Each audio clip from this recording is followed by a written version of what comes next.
Alright, welcome to our cabaret or dance lifts instructional video series. Today, we're going to be going over Cyclone. Now, if you have not already watched our Tilted Bird tutorial and video, go back and watch that because that one is necessary to be able to move on to this one. Tilted Bird actually leads into this Cyclone lift.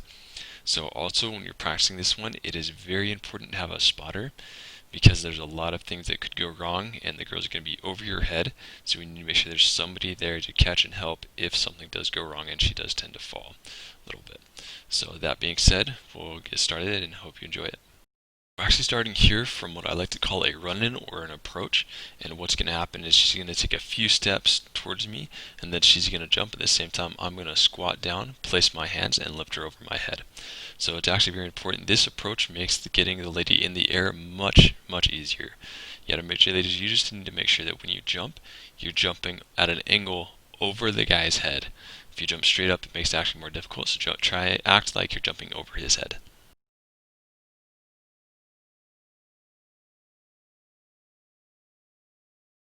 So the approach, this is where you end up. So this is at the end. Now she is jumping.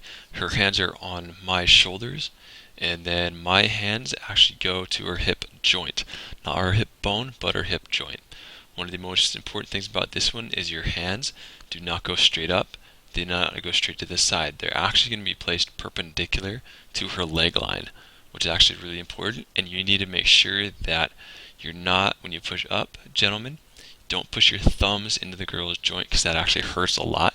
You need the pressure to be in your palm, not your thumb. Very important there. So hands out, 45 perpendicular to the direction of her leg line. Weight will be in the palms, not the thumbs, and then you can lift up and get her up in the air.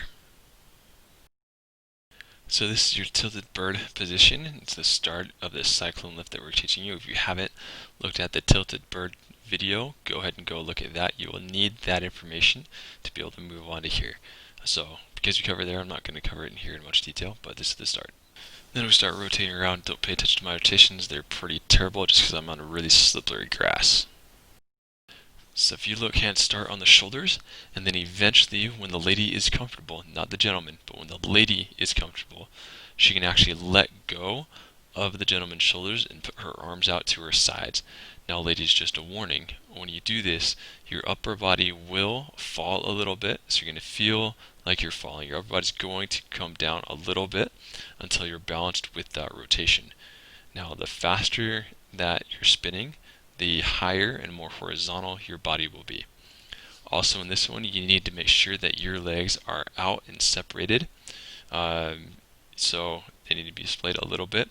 The reason we have that is because as we rotate, all your weight is going behind us, and that actually gives us something to hold on to. So your legs being apart makes it so that when you rotate, your weight is going into our hands rather than out behind us. If your legs are together, you're slipping out behind us and we have nothing to hold on to.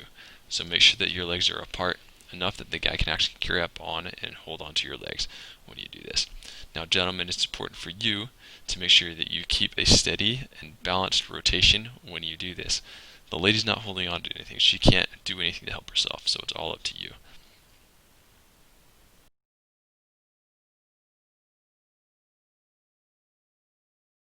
And then when you're ready to come down, gentlemen, my preference is I bring her out to one side. So I'm going to bring her off to one side. Generally, it'll be the opposite side of the direction I'm rotating. So if I'm rotating to my left, I'm going to bring her to my right shoulder. That way, if she does happen to slide off to the left, my head is in the way and I'm going to be able to catch her easier. So I set her down to one shoulder, and as you can see here, my hands right now have not moved, but her hands have. She has one hand on my shoulder and one hand on my back because she's actually going to be coming around. The hand that's around my back is going to end up catching my shoulders and around my neck a little bit to help support her as she comes down.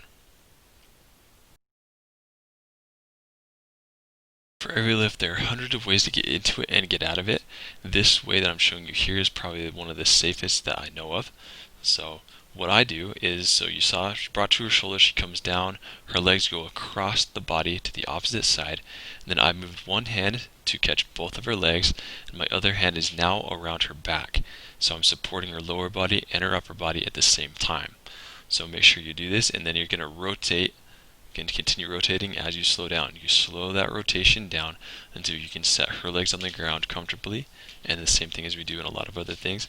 Legs hit the ground first, you help her upper body over her feet so that she can stand up.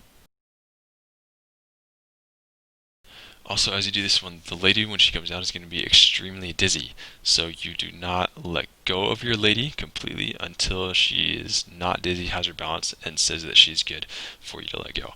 I've done this move several times with a lot of different people, and if they spin really fast and they're not used to it, they will be dizzy when they come down. So gentlemen, it is your job to hold them steady until they can stand up on their own and not be falling down. So just be warned of that, ladies. Again, I'm warning you will be dizzy when you come down out of this lift.